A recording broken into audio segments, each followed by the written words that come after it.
In this video, we are creating user authentication app. That is, we are creating a login form where a user will enter the username and the password.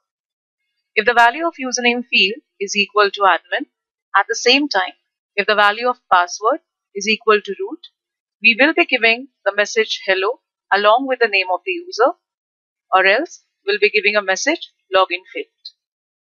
The software I'll be using for the same is NetBeans IDE 8.1 with Classless Server 4.1. These are the steps for creating this application. Create a new project. We'll have to edit the index.html file first. Then we can create a servlet. And finally, we can run the project.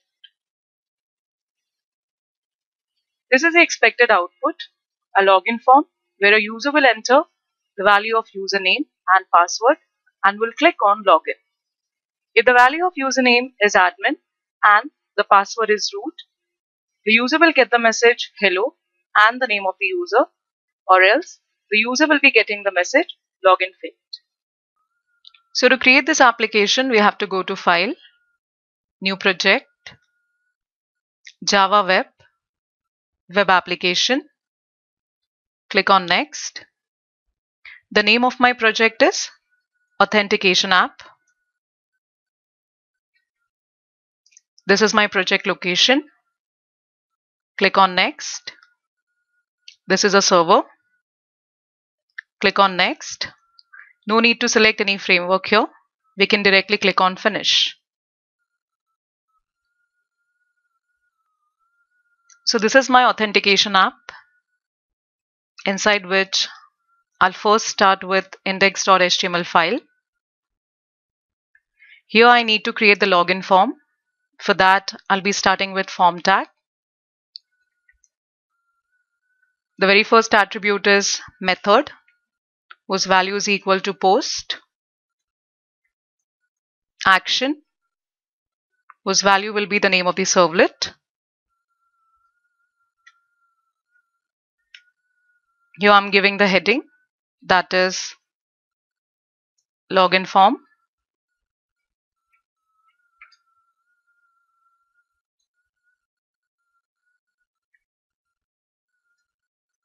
For username, I'll have to take input type is equal to text. I'll also have to provide the name for this text field, that is txt uname.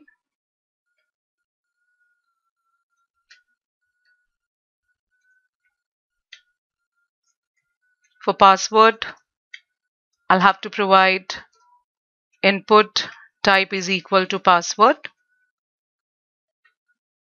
The name is equal to txt password.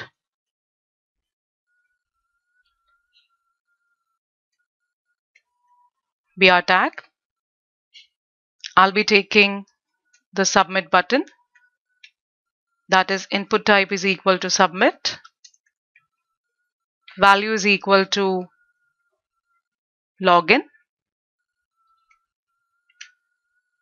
One more button I'll be taking, that is input type is equal to reset and value is equal to reset. So this is my index.html file. The value of action attribute will be the name of my servlet. So first of all, we'll create the servlet. Right click on source packages, new, servlet. My servlet name will be authenticate serve. Here I'll be providing the name of my package, that is servlet, so that this file will be residing inside this folder. Click on next. Check this checkbox so that the information will get added to web.xml file. Now click on finish. So this is my servlet file. These are the default packages. The name of my servlet As inside index.html file, I have given method is equal to post. So I'll be putting the code inside do post method.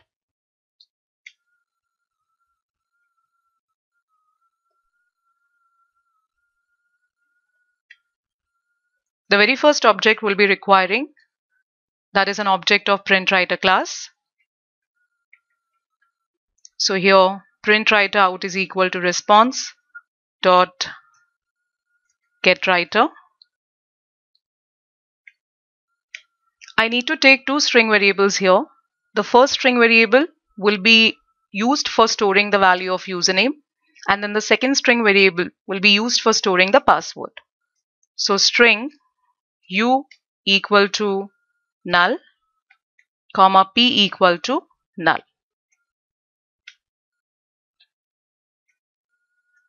For storing the value of username inside variable u, we are using request object and get parameter method. Now inside this, we'll have to provide the name of our text field, that is txt uname. I'm copying it from index.html and then I'll be pasting it over here within double quotes. In a similar manner, p is equal to request dot get parameter. Within double quotes, I'll have to provide txt password.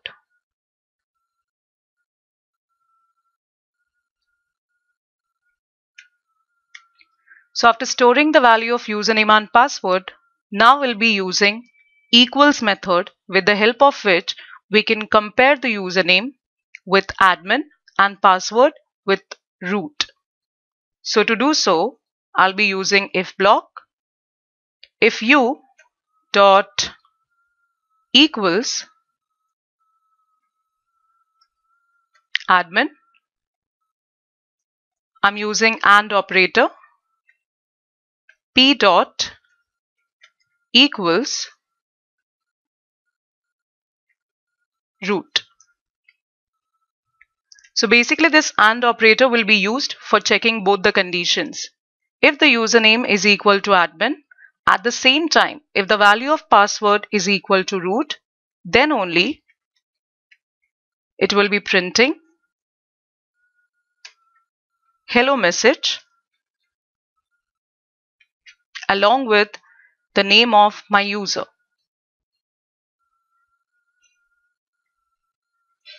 So here I'm ending h1 tag.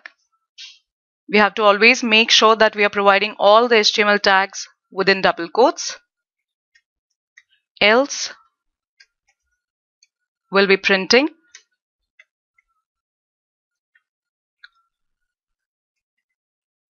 login failed.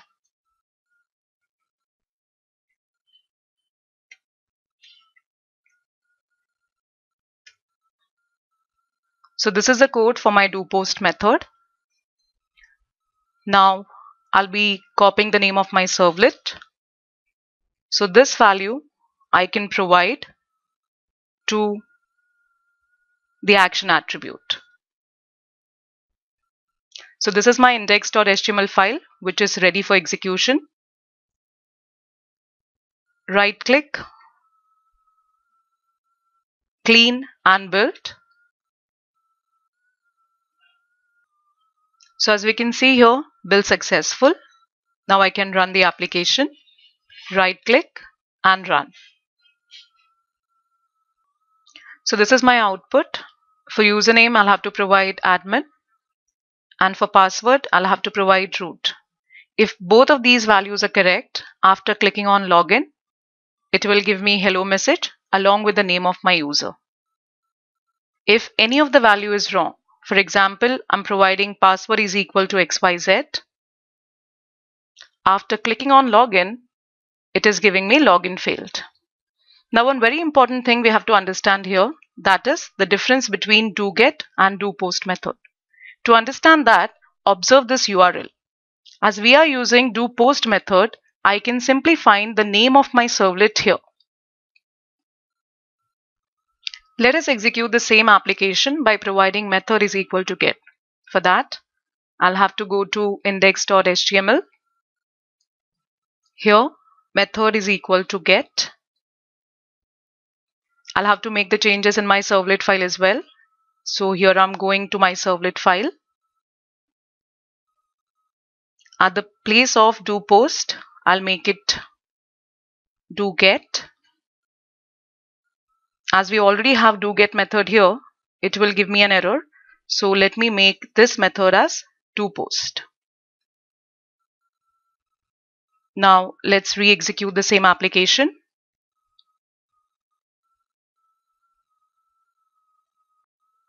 Here I'm providing username is equal to admin and password is equal to root. After clicking on login, as both the values are correct, it is giving me hello admin. But observe this URL, we can find both the values here. So this is a basic difference between doGet and doPost method. DoPost method is basically used when we are trying to send the sensitive data like ID, password. Opposite to that, if we are dealing with insensitive data, we can make use of doGet method. Thank you.